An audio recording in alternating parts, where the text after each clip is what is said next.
Hey guys, Micah from Black Bear Custom Kydex. I have a few push dagger sheaths for you, and these ones are going, let's see, what do we have here?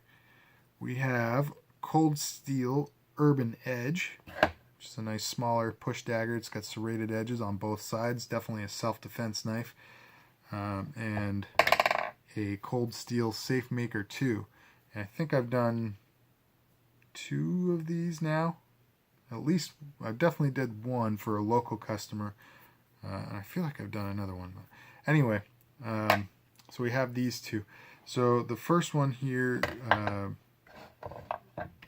is going to Isaac out in New Mexico. No, Arizona.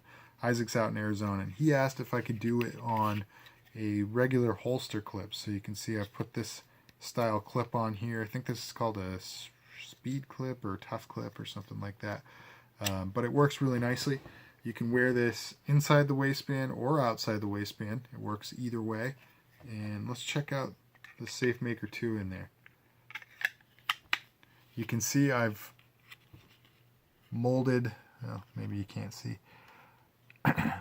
I've sort of molded up a little table, a raised little table there, to account for the screw clearance, so that it's never, your screw hardware will never contact your blade, which is very important because you're just going to scratch the crap out of your blade if those backs of the Chicago screws come in contact with it.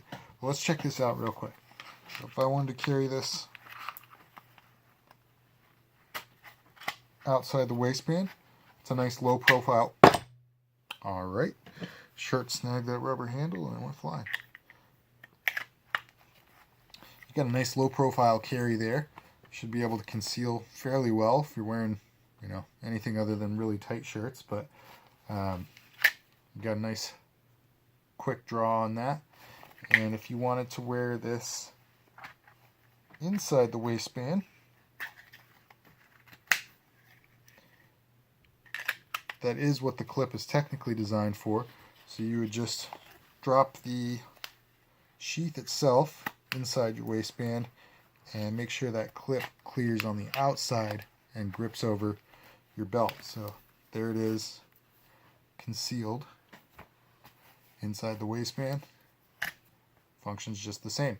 So one thing to note about these is that both of these push daggers have a flat side and a contoured side.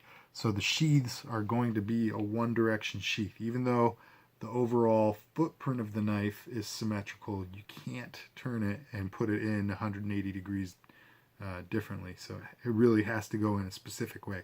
But because one side is totally flat, you can definitely tell the difference. You can see which side's which. The only thing is with, they all have belt clips on them, so the contoured side is just always going to be the forward side, the non-belt clip side.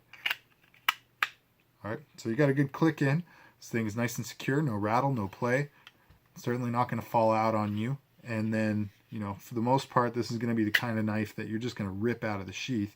As long as the clip is attached to your belt, you got no issue there. However, if for whatever reason you want to, nice little parlor trick, you can just sort of grip it, and if you extend your fingers out, it's very easy to break it free that way. So you don't quite get a ballistic draw on this one because of that, curved section to account for the screws. It'll hang up just a little bit, but you get a nice draw on it. Alright, let's check out the other Safe Maker 2 sheath. This one is going to, actually, the next two are both going to Brian, who is, I think, also out in Arizona, coincidentally. So he asked for black for both of these, and he wanted them on tech locks. And these are actually a little more complicated and a little more versatile. So let's just check out the draw real quick. You got a good click in. Again, no rattle, no play. This thing's not coming out on you. And you do get a little bit of a ballistic draw with it. So all you have to do is make sure you're gripping the handle sufficiently with maybe your thumb or something, brace it, and then you can very easily just extend your knuckles out and pop that sheath right off. Show you the Urban Edge real quick as well. clicks in. It's got a really tiny, mild click, but once it's in there, you can feel that this one's really locked in. Well, they're all pretty much like that, but this one, for whatever reason, just feels super solid. So you lock that sucker in, same deal. You can get that nice little ballistic one-handed draw. These things really just came out super nice, so very happy with that. All right, why are these two a little different? They have a tech lock on them, and Brian asked me if I could set these up for him, not necessarily vertical. So right now, you do have them both in a vertical position. With the tech lock, that also means that you just take the screws out, turn it 90 degrees, and you can orient it as a horizontal carry. However, what I've done here is allotted for a couple other positions with your tech lock. So, let's see, hopefully we can get the light to cooperate so you can see, but if you use, let me try to do this.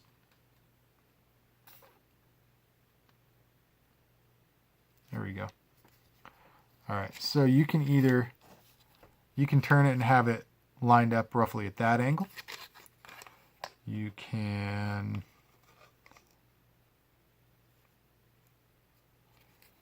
have it at that angle. You can have it that angle. I mean, these are subtle differences, but here, let me just see if I can go kind of around the clock, as it were, and give you all the angles. All right, so starting with perfectly horizontal, I got that. Then we can go over to that, that, and then that,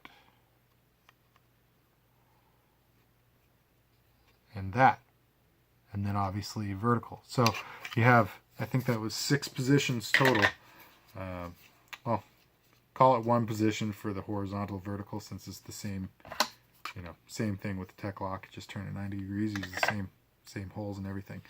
But you got like 4 or 5 positions going up from, within a 90 degree turn. So, and then with the tech lock, obviously that allows you to do that all the way around the clock. So between each 90 degree span, you've got 4 or 5 options, and it's ambidextrous. So it doesn't matter. You can switch over. You can use it on your left hand, your right hand, whatever you want to do. So this is a really cool, versatile setup, and both of them actually do it. So this one doesn't have the same number of drill holes on it, but it actually lines up better. I just did the extra drill holes here because of the size of the sheath. It just made more sense to do it. So anyway, that's what I got for you. So if you like these sheaths, if you like this video, hit that like button.